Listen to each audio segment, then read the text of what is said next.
ஆனா reusable cotton napkin பெண்ணுக்கும் நல்லது மண்ணுக்கும் நல்லது. சீமான் இலங்கைக்கு போய் இப்படி சாப்பிட்டாரு அப்படின்னு கேட்கும் போதெல்லாம் தம்பிங்க சொல்ற விஷயமே தனிதாங்க.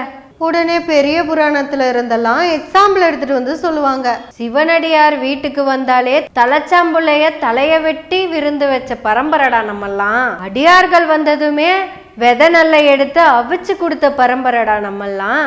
அவ்வளவு ஏன் பொண்டாட்டிய கேட்டாலே எடுத்துட்டு போ அப்படின்னு சொன்ன தாராள பரம்பரடா நம்மெல்லாம். அப்பேற்பட்ட அறமும் முறமும் இலங்கையில இருக்காதா அப்படின்னு நம்மளையே திகைக்க வைக்கிற மாதிரியான கேள்விகள்லாம் கேட்பாங்க.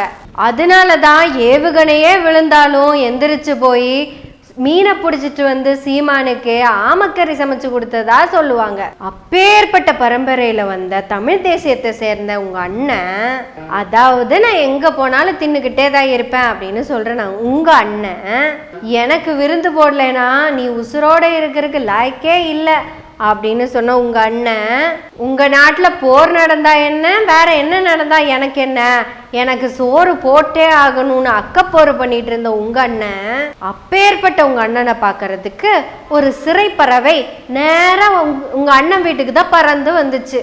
அடடே, ஜெயிலுக்குள்ள கூட சீக்கிரம் போயிடலாம் போலயே, உங்க அண்ணன் வீட்டுக்குள்ள போறதுதான் கஷ்டம் போல. களஞ்சியங்கிற காவக்கார இல்லைன்னா கேட்டே திறக்காத போல தெரியுது. வணக்கம், எனவே பேசுவோம். நம்ம எனவே பேசுவோம் சேனலுக்கு சப்ஸ்கிரைப் பண்ணி அந்த பெல் பட்டன் அமுத்தி ஆதரவு கொடுங்க. எவ்வளவு ஈர வெங்காயம் பேசுனீங்க? வந்தவங்களுக்கு உட்கார சொன்னீங்களா? இல்ல ஒரு வாய் காப்பி தண்ணியாவது கொடுத்தீங்களா? பச்சை தண்ணி கூட கொடுக்காம அப்படியே வெளியமிச்சு வச்ச நீங்கெல்லாம் தமிழர் நலத்தை பத்தி பேசுறீங்க. உங்களை சொல்லி தப்பில்லடா, ஃபெலிக்ஸுக்கு அருவி வேணும். ஒருவேளை உங்களோட உண்மையான தமிழர் அர்த்தம் தான் நீங்க காமிச்சிங்களோ? அதாவது குடிப்பெருமை புத்தி ஏதாவது நீங்க காமிச்சிங்களோ?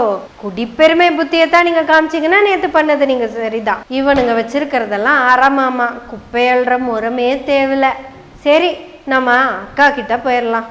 கடல் ரொம்ப சலனமே இல்லாம அமைதியா இருக்குன்னா சுனாமி வரப்போகுதுன்னு அர்த்தம். காளியம்மாள்ங்கிற கடல் கடந்த 4-5 நாளா எந்த சலனமுமே இல்லாம அமைதியா இருக்கு.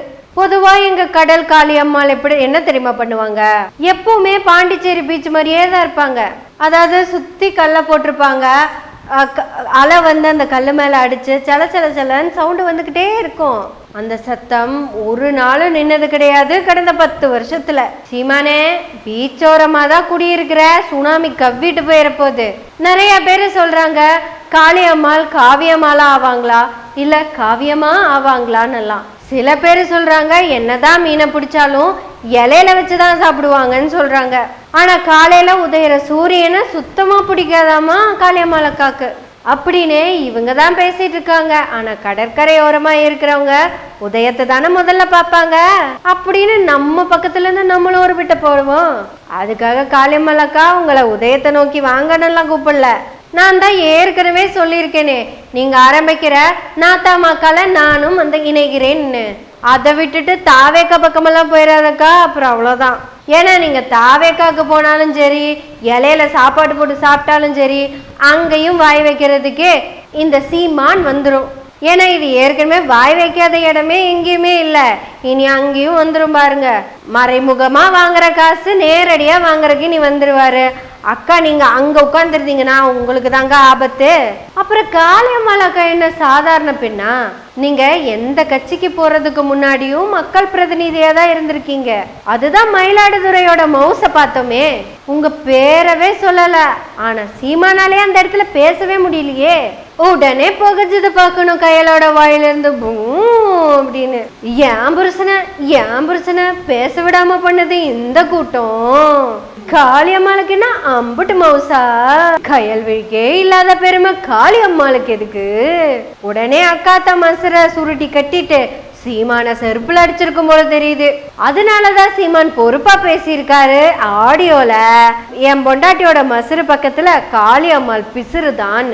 அடுத்த நாள் பாத்தீங்கன்னா பயங்கரமா சமாளிக்கிறாராமா. பிசுறுதான், சில நேரத்துல எனக்கு உசுறுதான், உனக்கு என்னடா மசருதான் அப்படின்னு சமாளிஃபிகேஷன். அதுக்கப்புறம் தான் கயல்விழி கட்டணக்கு மசரை அவுத்து விட்டுட்டு ஃப்ரீயா வந்திருப்பாங்கன்னு நினைக்கிறேன். எது எப்படி இருந்தாலும் காளியம்மாளக்கா எந்த கட்சிக்கும் போக மாட்டாங்க. ஏன் தெரியுமா? காளியம்மாள் அக்கா ஒன்றும் நாத்தாக்காவால வளர்ந்தவங்க கிடையாது. அவங்க தன்னோட தனித்திறமையினாலையும் தன்னோட பேச்சாற்றல்னாலையும் வளர்ந்தவங்க. காளியம்மாள் கட்சிக்கு வரல, கட்சி தான் போய் காளியம்மாளை கூட்டிட்டு வந்துச்சு. இப்ப தம்பிங்கெல்லாம் என்ன பேசுறாங்கன்னா, சவுக்கு வர போறாருன்னு சவுக்குக்கே முட்டு கொடுத்துட்டு இருக்காங்க. சவுக்கு வந்தாருன்னா எங்க அண்ணன் போய் பார்த்து திமுகவை கலைச்சிருவாராமா. அடுத்த அரை மணி நேரத்துல 2 பேரும் அடிச்சுட்டு சாகத்தான் போறீங்க. அவன் உங்களை பிசுரும்பா, நீங்க உங்களை மசுருங்குவீங்க. இதெல்லாம் உங்களுக்குள்ள விளையாட்டு தானே. இப்படி சவுக்குக்கே சப்பக்கட்டு கட்டுற தம்பிங்கெல்லாம் காளியம்மாள் அக்காவை பத்தி ஒரு வார்த்தை பேச மாட்டேங்கிறாங்க. என்னடா ஆச்சு உங்களுக்கெல்லாம்?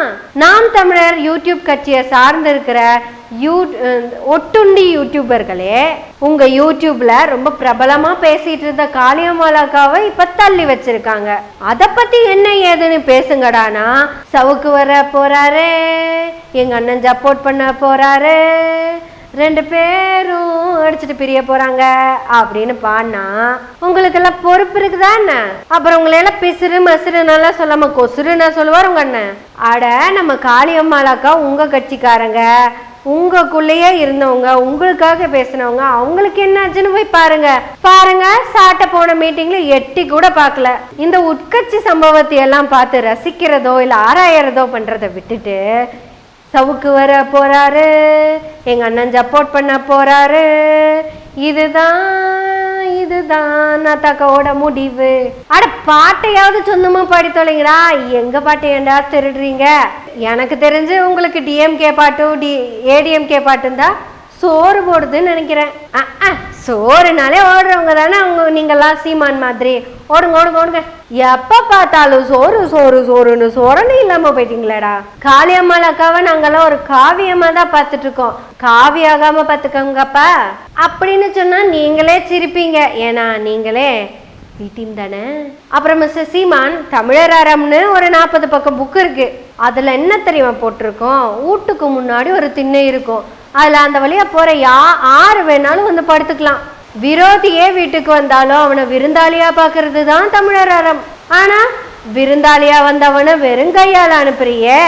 நீ எல்லாம் இனி அறத்தை பத்தி மட்டும் இல்ல, சரத்தை பத்தி கூட பேசக்கூடாது. வாங்க உட்காருங்க, காப்பி சாப்பிடுங்க. சொல்லு, 5 தடவை சொல்லு. வாங்க உட்காருங்க, காப்பி சாப்பிடுங்க. வாங்க உட்காருங்க, காப்பி சாப்பிடுங்க. வாங்க உட்காருங்க, காப்பி சாப்பிடுங்க. இதுக்கு மேல நீங்க சொல்லிக்கோங்க. ஐயோ, இதெல்லாம் பேசிக் மேனர்ஸ். இது கூட தெரியாம நீங்களாம் கட்சி ஆரம்பிச்சு உங்க தம்பிங்களுக்கெல்லாம் என்னத்தை தான் சொல்லி கொடுக்க போறீங்களோ? Mister Felix, there is a word in a Tamil. அன்பான ஃபெலிக்ஸ் சகோதரா, தமிழில் ஒரு வார்த்தை இருக்கிறது. மதியாதார் தலைவாசல் மிதியாதே. Don't put your leg in doorstep who don't mind you. என்ன நீங்கெல்லாம் சர்ச்சில் போய் படிச்சீங்களோ? இனி அந்த வீட்டு பக்கம் போவ. இருந்தாலும் களஞ்சியத்துக்கு ஒரு கவிதை வச்சிருக்கேன். களஞ்சியமே கேள். கேட்டுக்கு முன்னாடி நின்னு கேட்டுக்கிட்டு தான் உள்ள போகணும் களஞ்சியமே. ஆனாலும் நக்கர நாயி சோபாலப்படுத்திட்டு இருக்கும் உன் முன்னாடி. உனக்கு கைய கொடுக்க மாட்டான். நாயை தூக்கி மூஞ்சியில வச்சுட்டு மோந்து வத்துட்டு இருப்பான் உன் தலைவன். ஆனாலும் கேட்டுக்கிட்டு போனதுதான் சாதனை நினைச்சிட்டு இருக்கியா மிஸ்டர் களஞ்சியம்? நீ ஒரு சிறந்த இயக்குனர்னு ஒரு நாளும் பேர் வாங்கினதில்ல. ஆனா நீ ஒரு நல்ல நடிகன்னு நான் தர உனக்கு ஒரு வட்டம். எங்கேயுமே கவிதை மாதிரி வரலைன்னா கூட அப்படியே நினைச்சுக்கோங்க. ஏன்னா நான் கவிஞன் இல்ல, சாதாரணமா பேசுற யூடியூபர். எப்பவுமே பேசுற மாதிரி எனவே பேசுவோம் நாள்தோறும். உங்களுடைய ஆதரவுகளை நன்றிகளோடு எதிர்பார்த்து கொண்டிருக்கிறோம். நன்றி, வணக்கம்.